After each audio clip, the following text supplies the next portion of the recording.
really been an extreme pleasure to be part of this community and watch it grow to what it's become today, and along with it, the product itself and seeing it mature and become the full solution that it is. It's kind of like raising children, right? And being able to see it go through all the growing pains. And those of you that are SCCM admins know exactly what I'm talking about. But it's just really nice to be here today to see this event taking off.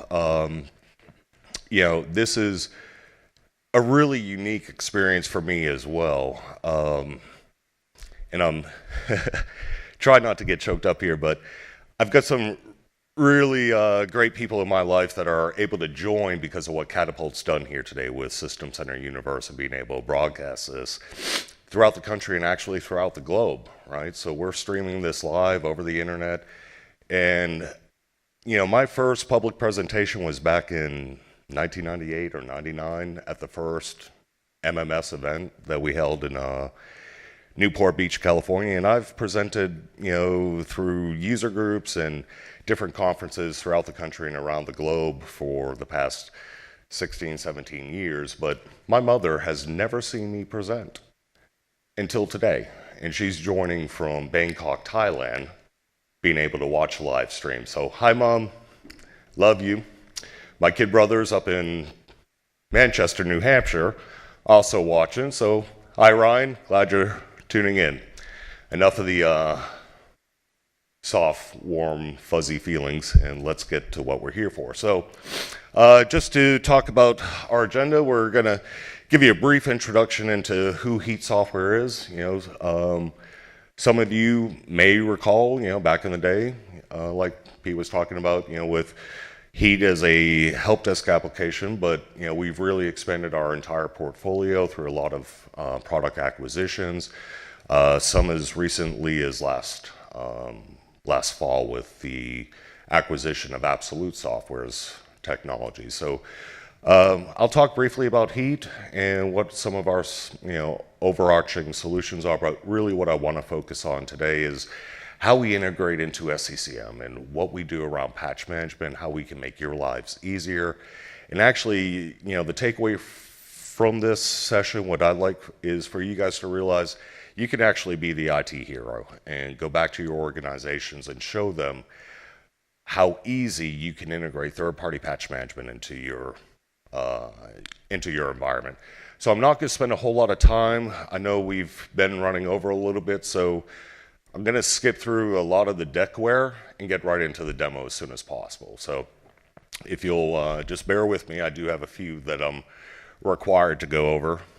We're now about 500 people strong. This deck's a little bit dated. We just hired our 500th employee. We're now headquartered out of Silicon Valley, just pulling from some great developing resources out there. But our real strength is in our customers, and we are handling millions of transactions daily for our customers. We have thousands around the globe, and you can see here, we deal with some of the largest, most recognized household brands. So we're a trusted organization. Our products are tried and true in the field. And what we're doing now around the System Center stack and our solutions there, this isn't our first rodeo, so to speak. We've been in the security business for 20 years, and we're doing security with some of the most secured environments that do exist. So it'll be interesting what you see here and how we're able to integrate with Configuration Manager. So our offerings, we kind of put it into 3 pillars or 3 buckets. What I'm focused on is the endpoint protection, obviously, and specifically around the patch management. That's where we're going to focus today. But we also have solutions that go into the whole MDM strategy as well as client management. There is some overlap in what Heat does and what System Center provides. We have a friendly, what we call co-opetition with Microsoft. We work with the product group out of Redmond extensively. We go to market together. So they respect where we exist in the landscape, and we respect them as well. But there is a little bit of overlap, but really what we're trying to do now is integrate those solutions with the System Center suite. So let's talk about what the problem is and why I'm sitting here taking up your 30-minute window in discussing this whole patch management deal. Just a show of hands. How many of you guys, or ladies, are actively patching your third-party products on the same cycle and with the same due diligence that you do your Microsoft updates every month? I saw 2 hands. So that is where the problem lies. Why are we not doing the other updates in that same process? Anybody? How about you? Software compatibility issues? So the test process? Okay. What are some of the other reasons why you guys aren't doing it? Interrupts production? How so?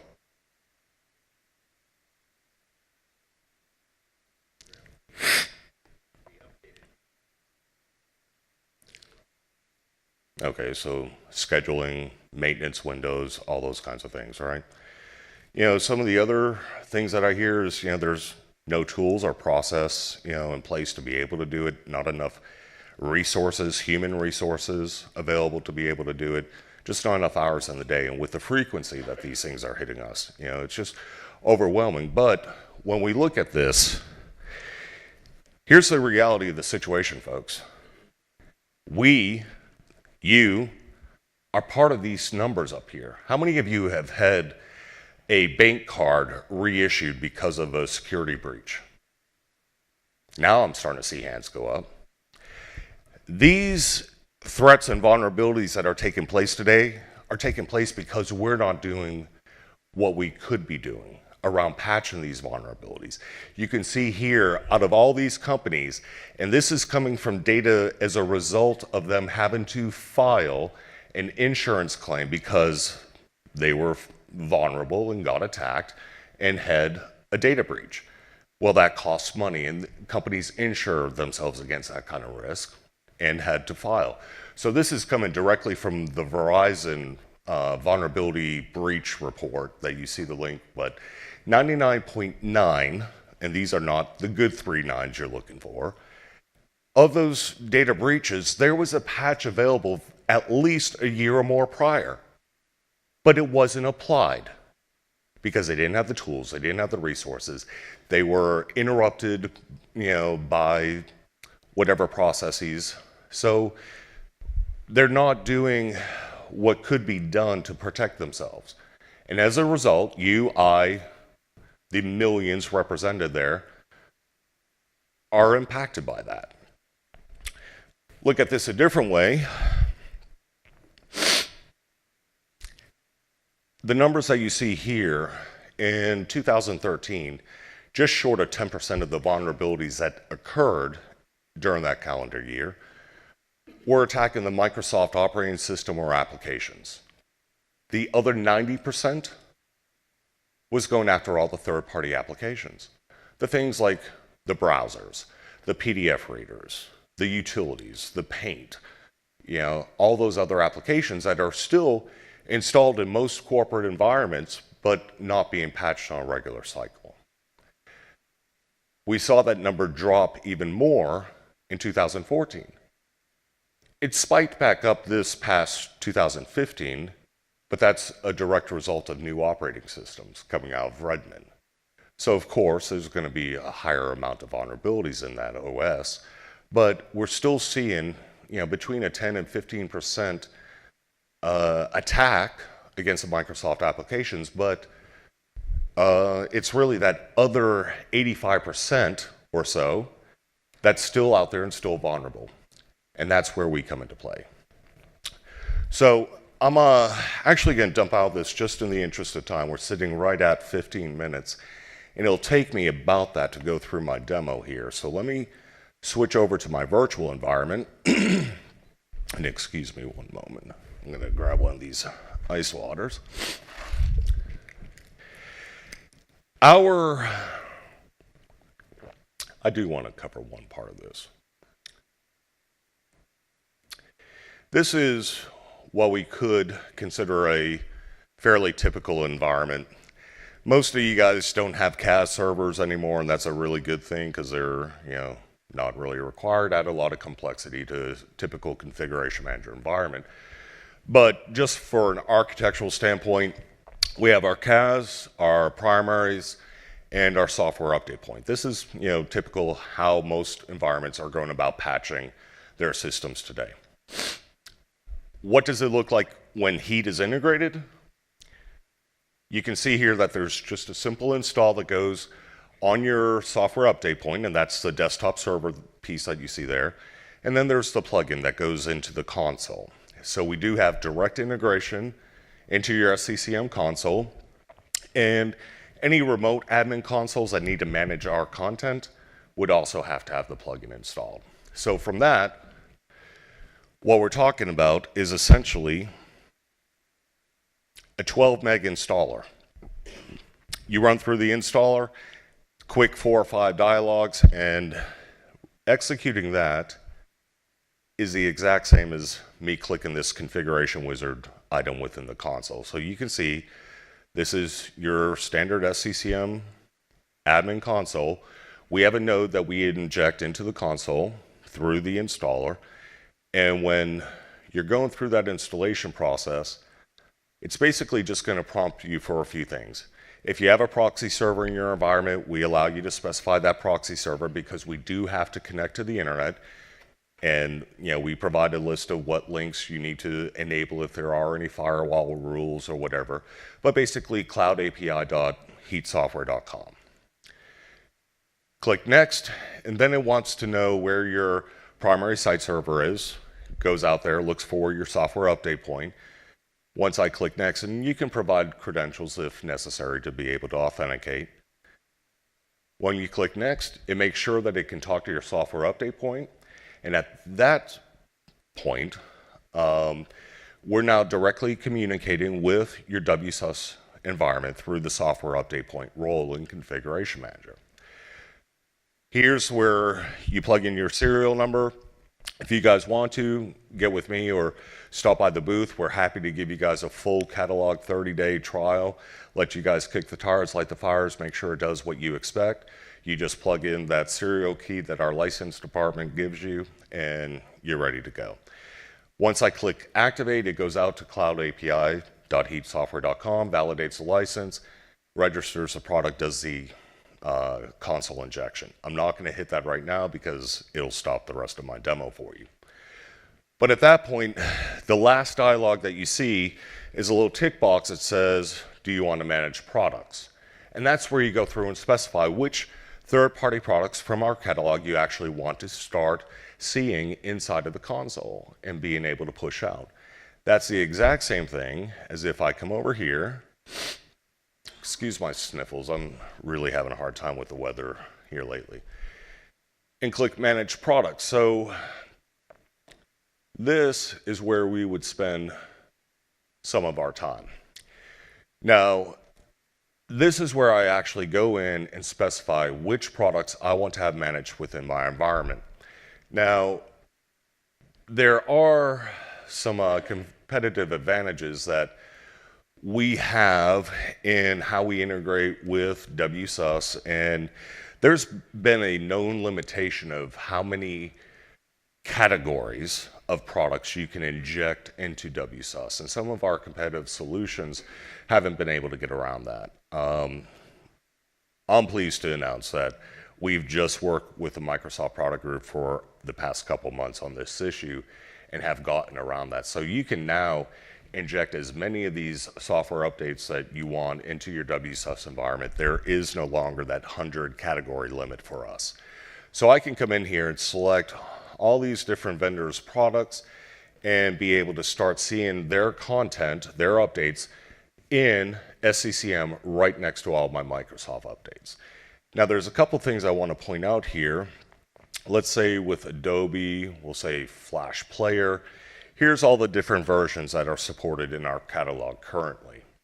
One of the unique things here is being able to use this little tick box here where as I hover it says auto subscribe. So essentially what I can do by choosing that option is say, I have a baseline, ABC application, version 10. If I click that auto subscribe, anything newer automatically comes into my environment. So I'm not having to come back in here on a constant basis and keep adding new selections because the vendors released a new version of the updates. It can happen automatically. Now think about this. You guys are probably using ADRs, or automatic deployment rules, in part of your patch management process. A lot of organizations will use those ADRs for the test bed, right? So that as soon as Patch Tuesday happens, those updates are going out to a test collection of systems to make sure that the latest Microsoft updates aren't breaking lines of business applications, mission critical apps. You can have that same behavior now with your third-party apps. As soon as those updates come out, they're automatically being published. You just set up an ADR that uses that vendor selection and target the appropriate collection. So that's basically the catalog selection. Again, we support a wide variety of commonplace applications within the environment. You just have to pick and choose which ones you want to start seeing within Configuration Manager. So once I've gone through, made all the selections, determined which vendors, which applications, which versions, and whether or not to auto-subscribe, all I have to do is click Save and Publish. At that point, it's going to start pulling down the metadata for those updates and injecting that into your console experience. It's doing that through API hooks from your software update point back into WSUS, and we're injecting that content into WSUS through that software update point role. Once you've made your selections, you'll be returned back to the summary screen where you can see the catalog type, the vendor, products, etc. All this is sortable, as well as filters that you can apply to be able to, trim it down to just what you're interested in.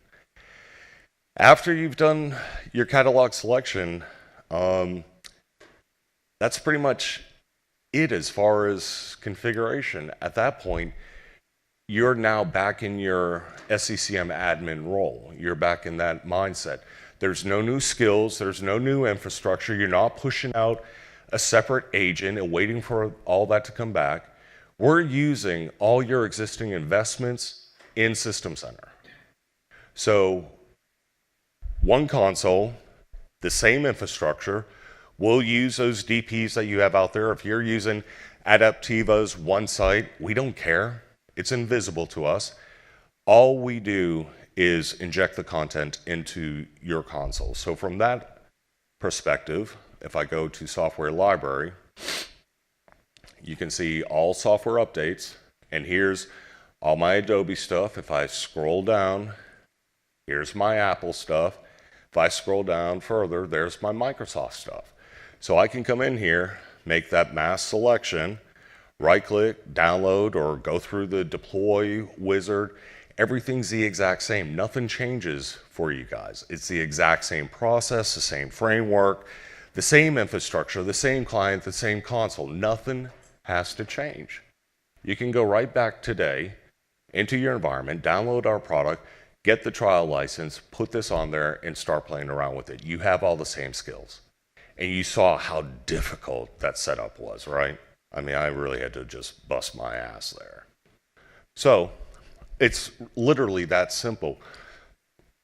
The reporting, we use the exact same reporting infrastructure that you guys are used to. So if I come down here and I scroll down to my software updates, compliance, let's just say updates by vendor month, run the report. Select my collection to target. Here's my vendors. Now I can come in, select Adobe if I'm trying to see what is our patch compliance status for Adobe updates. There it is. View the report. Now if I want to go back and just see everything clumped together and be able to get the bird's eye view of what the overall security posture is of the organization, there it is. And again, we're making use of the investments that you've already made around Configuration Manager. We do have some other monitoring capabilities, stuff that we specifically look for around our product, just to make sure that it's healthy and responsive. So you can see here, I had a synchronization failure earlier. That's because I was offline, wasn't able to do it. But here we can manage the alerts. There's certain things that we're looking for in our product to make sure that it's healthy and responsive. So we have reports set up. You can create subscriptions to those alerts, get email notifications. So if something does go wrong, if there is a synchronization failure, you can get that notification by email.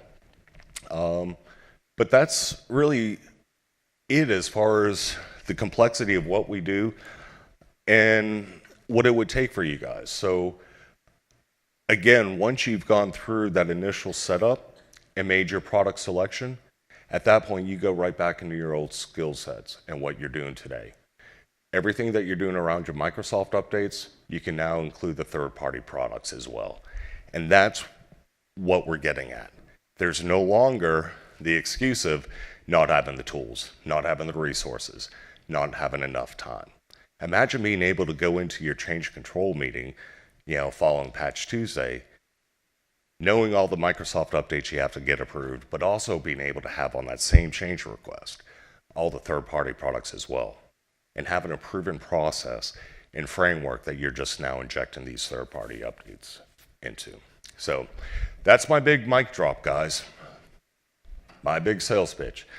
Again, no added infrastructure, no added client, no separate console, all one unified experience around what you're already doing today. We're just allowing you to do the third-party products as well. So that's it, and we've got 2.5 minutes for any questions that you guys may have.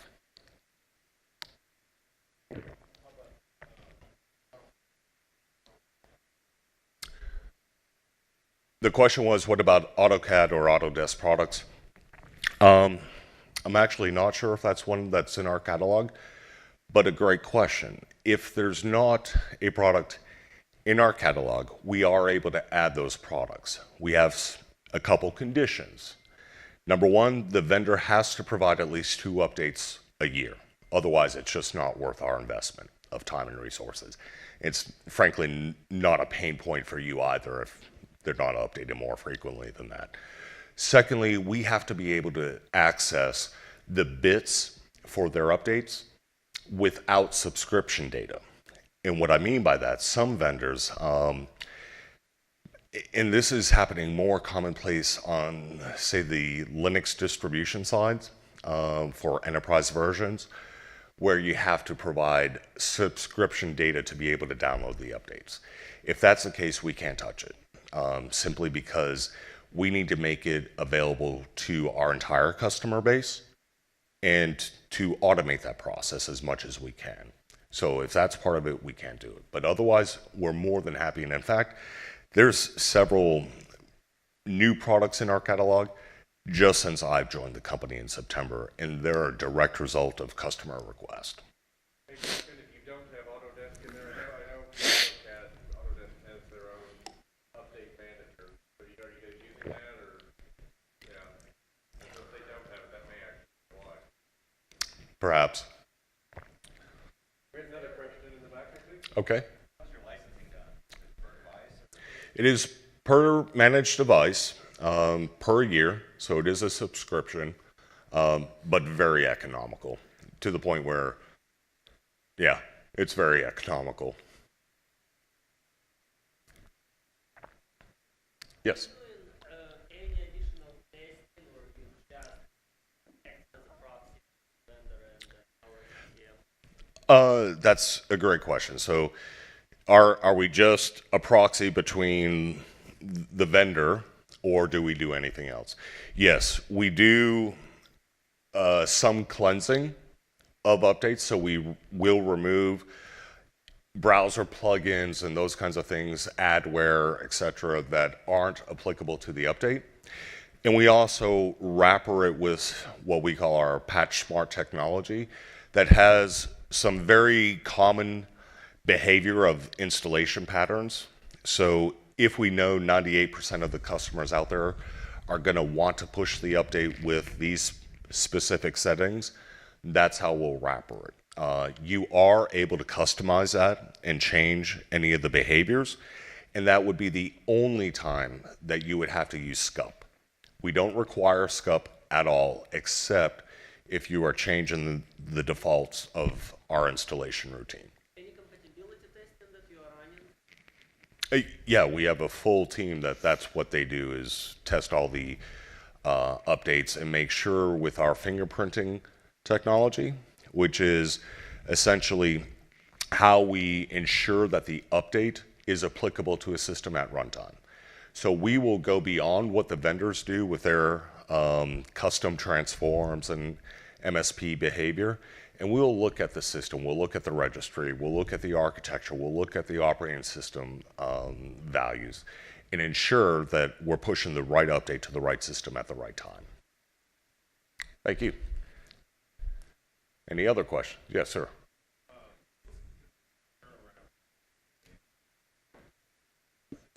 Great. Another great question. What is the typical turnaround time for out-of-band releases? We like to be able to say within 24 hours. Our average has been somewhere between 4 and 6 hours that we're turning it around from the time we get the bits from the vendor. We have had that skewed a couple times because of vendor releasing patches that they've had to pull back, re-release, pull back, re-release. Oh, by the way, Apple, thank you for making our lives so difficult. But those, when we take those out of the equation, we're sitting around 4 to 6 hours.